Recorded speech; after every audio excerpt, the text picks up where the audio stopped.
Nanti ku tanya ku mana kuan yang kontradiksi satu sama lain. Kalau kau nggak bisa jawab, ku fitnah kau. Kau musuh kami umat Islam.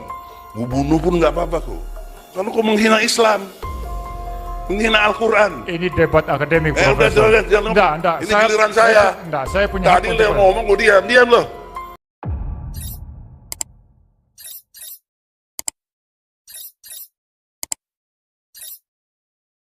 Shalom Aleichem B'Shem HaMashiach. Salam damai sejahtera bagi kita sekalian. Channel ini tempat kita membahas apologetika Kristen dengan cara yang santai, logis, dan berdasarkan firman Tuhan. Nah, seperti video yang sudah kita simak di awal tadi, kita akan sama-sama memberikan tanggapan atas diskusi ini.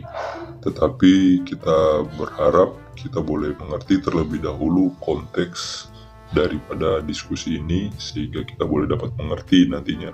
Untuk itu sebentar saya akan memutarkan kembali videonya yang singkat ini supaya kita boleh pahami, karena di dalamnya ada topik yang menarik akan kita tanggapi, di mana di dalam diskusi antara Edi Sujana dan Muri Wali ini mereka saling memberikan tanggapan, tetapi Edi Sujana yang adalah seorang akademik yang katanya akademik tetapi mengeluarkan kata-kata yang tidak tepat di dalam lingkup akademik atau diskusi atau debat akademik.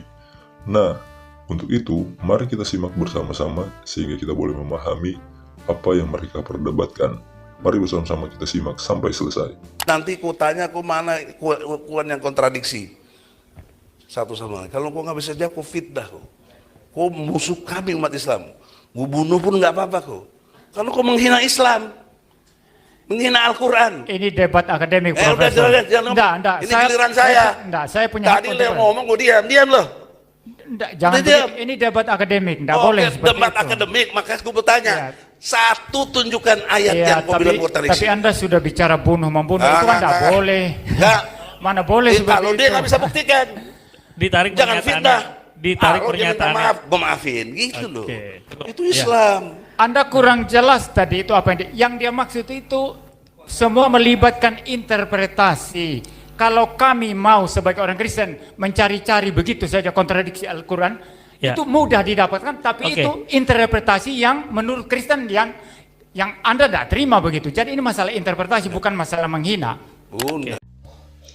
Video yang barusan kita simak, video tersebut saya dapatkan di sosial media saya ketika muncul di beranda saya, dan ketika saya mendengarnya saya cukup terkejut karena memang kalau kita melihat bahwa dikatakan seorang muslim harusnya menunjukkan keislamannya, dan Edi Sujana menunjukkan bagaimana dia sebagai seorang muslim atau seorang yang beragama Islam, dan dia menunjukkan karakternya itu sendiri ketika di dalam diskusi atau debat dia mengeluarkan kata-kata yang tidak pantas disampaikan di dalam ruang diskusi, apalagi diskusi atau debat ini bersifatnya akademis. Nah, di kesempatan kali ini kita akan sama-sama membahas apa yang mereka diskusikan, khususnya berkenaan tentang kontradiksi. Nah, untuk itu saya harap kita boleh dapat mendengarkan penjelasan-penjelasan ini sehingga kita pun mendapatkan pemahaman atau sesuatu yang baru, karena sebentar saya akan membahas di dalam dua segmen, yaitu menjawab klaim kontradiksi dalam Alkitab, kemudian kontradiksi dalam Al-Quran itu sendiri. Untuk itu mari kita simak bersama-sama, kita dengarkan bersama-sama di dalam pembahasan kita kali ini. Kita akan membahas sebuah klaim yang sering dilontarkan oleh saudara-saudara muslim, yaitu bahwa Alkitab penuh dengan kontradiksi. Tapi apakah benar demikian? Dan bagaimana kalau justru Al-Quran sendiri yang memiliki banyak kontradiksi? Mari kita selidiki bersama-sama. Di bagian yang pertama, menjawab klaim kontradiksi dalam Alkitab. Seringkali tuduhan bahwa Alkitab kontradiktif berasal dari salah paham atau tafsiran yang tidak tepat. Misalnya ada yang mengatakan bahwa silsilah Yesus dalam Matius dan Lukas berbeda, sehingga bertentangan. Namun jika kita pelajari lebih dalam, kita akan menemukan bahwa Matius mencatat silsilah Yusuf, ayah angkat Yesus, sementara Lukas mencatat silsilah Maria. Jadi ini bukan kontradiksi, melainkan dua perspektif yang saling melengkapi. Contoh lain yang sering diangkat dalam diskusi-diskusi atau perdebatan adalah kisah kematian Yudas. Dalam Matius 27 ayat 5, Yudas dikatakan menggantung diri, sedangkan dalam Kisah Para Rasul 1 ayat 18, Yudas jatuh dan isi perutnya terburai. Ini tentunya bukan suatu kontradiksi, melainkan dua bagian dari peristiwa yang sama. Ia atau Yudas bisa saja menggantungkan diri, lalu tubuhnya jatuh dan terburai setelahnya. Kita masuk ke bagian yang kedua, kontradiksi dalam Al-Quran. Sekarang mari kita beralih ke Al-Quran. Jika kita berbicara soal kontradiksi, kitab ini memiliki banyak ayat yang bertentangan satu sama lain. Mari kita lihat beberapa contohnya. Pertama, apakah manusia diciptakan dari air, tanah liat, atau sesuatu yang lain? Sebagaimana dijelaskan di dalam Quran surah 21 ayat 30, dikatakan bahwa manusia diciptakan dari air. Tetapi di dalam Quran surah 15 ayat 26, dikatakan manusia diciptakan dari tanah liat kering. Di dalam Quran surah 3 ayat 59 dikatakan manusia diciptakan dari tanah. Sedangkan di dalam Quran surah 96 ayat 1 sampai ayat yang kedua dikatakan bahwa manusia diciptakan dari segumpal darah. Pertanyaannya, mana yang benar? Jika Al-Quran itu sempurna, mengapa ada banyak versi penciptaan manusia? Contoh yang kedua adalah, apakah Firaun tenggelam atau diselamatkan? Dalam Quran surah 10 ayat 90 sampai 92 dikatakan bahwa Firaun tenggelam tetapi Allah menyelamatkan tubuhnya.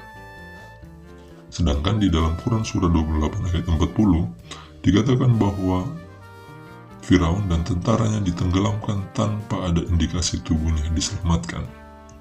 Pertanyaannya adalah, apakah Firaun diselamatkan atau tidak?